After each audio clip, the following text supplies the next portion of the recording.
Internet. Okay, we are at the phase of my leveling up my understanding of the drill as I intended it. We're at the phase where I've given it to a bunch of people. I've seen them not get it right off the bat. I've first been grumpy, and then second realized, okay, I'm not explaining it well enough. Let me explain it better. We're at that phase now. So here's a better explanation of how to feel hip torque from this drill.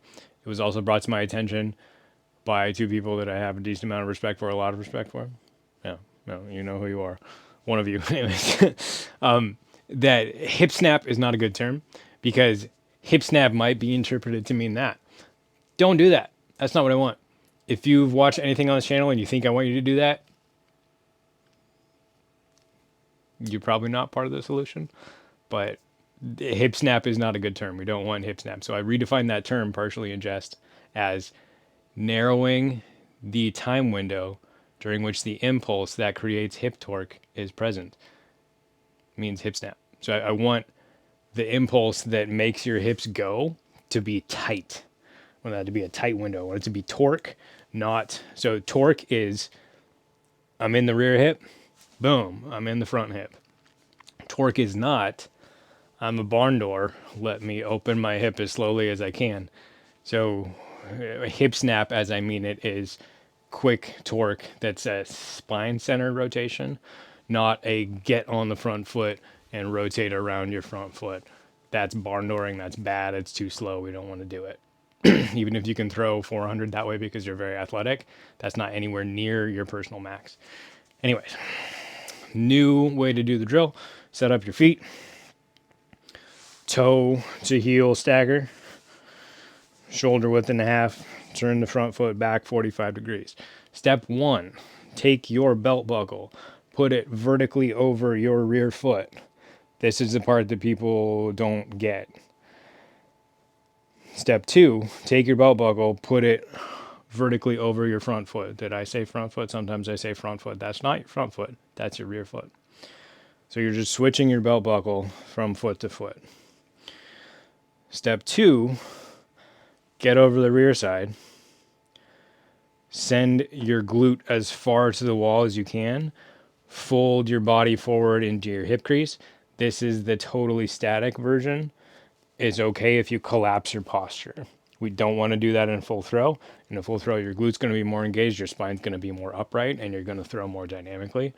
This is the static as heck version. We're intentionally collapsing into the joint, which might look different for you. You might get here. I get here. I have hypermobile glute medius situation going on. So get here, collapse into the rear hip, straighten the rear leg, send the rear glute as far to the rear wall as you can. Control motion. So come out of that collapse, collapsed, somewhat out of the collapse. Shift the weight to the front, put the belt buckle over the front foot, find the collapse again. Straighten the leg, push the glute towards the front right corner as far as you can, collapse into that joint. Feel the posterior chain. Then go back to the other one, back to the front one. So there's no power in the hips. I'm controlling the hips the whole way.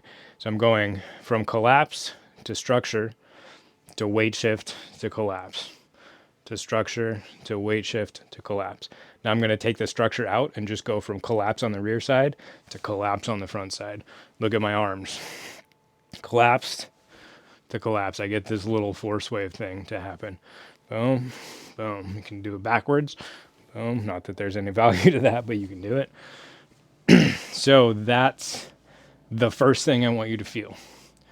And that is the pelvis rotating about 90 degrees as a function of you're hanging from your rear hip and then you're hanging from your front hip. If you transition between those two intelligently, you get hip torque to happen. The hip torque is not happening because I am torquing my hips. It's happening because I'm collapsed and structured in the rear leg. And I'm switching to collapsed and structured in the front leg. Rotation as a result of linear momentum and a brace. That's the whole thing we're trying to do. Javelin's the same. Linear motion, brace, hip torque, throw. Same for us. Linear motion, clear the front hip, hip torque, brace, throw. Functionally the same if you zoom out enough. So the first version of the drill is just collapse as much as you can. Do it slow and controlled so you don't hurt yourself. Furnace is an evil sound eater. And then that's just so you can feel the hip torque, and specifically feel the hip torque as a result of the weight shift. So I'm not torquing my hips, I'm just shifting my weight, and that's creating hip torque, which I can exaggerate. So normally it's going to be like this, but when I exaggerate it by collapsing, which helps for me, if you have tight hips that might not help for you, but try it, see if it works. Then once you have that feeling on board, you're going to move to a more dynamic version of the throw. So the way that I explain dynamic is, if you get a hamstring stretch and then you turn on your glutes to power out of that a decent amount, now my hips are in a more safe position. They're in a more structured position. So you're going to be in that more structured position. You're not going to collapse into your joint. So collapse to collapse does that. If I reduce the forward hyzer lean in my spine, but I keep the same feel of I'm in my posterior chain, I'm stretching glute medius, my leg is kind of sort of straight. I shift the weight, and I'm not going to, so when I do my version, I'm swinging my pelvis down on like a 45-degree angle. Swinging my pelvis, like if I just hold this on my hips and then get into my shape, boom, that's about 45 degrees. If I do a more dynamic version, I'm maybe on 20, 30 degrees. It's the same feeling, but it's not as easy to feel because the hyzer plane isn't as hyzery. It's a lot easier to feel correct mechanics. It's a lot easier to fight a shoulder shrug if you're here and you're hanging your shoulder down from your spine and you swing that way. When you go up here, it's a lot easier to oops and pull something out of line.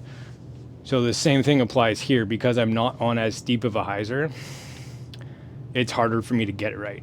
Because I'm not, the way I do it, I'm bouncing off of bone structure. I cannot go any farther than this. So when I switch to the front, boom, I cannot go any farther than this. So I have to have a stop in my hip rotation, my pelvis rotation, which causes a whip motion to happen. When I come up here, for me, I have to stop my hip rotation, which means I have to be using glute to mediate how far back I go, because I don't want to collapse. And then I have to be using glute here to make my front leg firm up. Then all of a sudden, everything that Blitz talks about I have a really hard time differentiating between piston and donk, but he talks about the same thing in both. He talks about you need glute stability in the front side. We have some differing opinions on how that actually manifests in a full throw, because we throw differently, according to me, not according to him. But you need that structure. I don't have that structure, so it's really hard for me to demo things as cleanly as he does, because he can just, boom, get to that stop point in his hips, and I don't have a stop point there. My stop point is here. So I have to either throw like that, boom, at which point I look like Jasper. So I think Jasper has mechanically physiology that's a lot like mine. Very different than Blitz. But anyways, I think that's what's going on. So I need to level up my understanding of how to coach for people that have tighter glute medius than me. And if that's you, listening to some of Blitz's cues on this idea might be super beneficial. But in general, it's the same thing. So you can take, even if you can't do it, you can take the feel of me and my super hyzery thing and try to replicate that same thing. So you want to find a stop point here. And for me to get a stop point that doesn't involve collapse, takes a lot more intentionally pressing down into the ground, which is going to firm up all of my connective tissue around my hip, especially glute max and glute medius, because those are the largest stabilizers of the hip, I think. So the point is, you're still trying to get to containment. I get to physiological mechanical containment here, but yours may be a lot tighter. So the more dynamic version is spine more upright, hip more engaged. Get to the back side, get to the front side. So you're still feeling that hip power, boom, as a result of weight shift. So the weight shift into the front side is what allows the basket of rocks to swing down and forward. Another thing that comes up is if you don't shift the weight all the way to the front, you'll get a teacher man motion of you're standing here doing your 3D loading and you're spinning your bat sideways, because that's what we do, and you get one of those where all of your torque is happening because of rear leg drive. So that's the baseball version. The disc golf version is if you're here and you don't shift your weight into the front, boom, you'll get that. Same thing. I instinctively baseball. You'll get here. And then you can't clear the front hip. The front hip clears because you are loading the front hip with the weight shift and then straightening. So if I don't load the front hip, if I don't load, I can't clear. If I just horse stance myself here, then I can't clear. My hip is just going to stay here, and I'm going to have to barn door around the whole thing. So loading the front hip is important. It's an important precursor to clearing the front hip. Belt buckle all the way from the back to all the way to the front. First one is just feel the collapse, feel the hip motion happening as a result of the weight shift.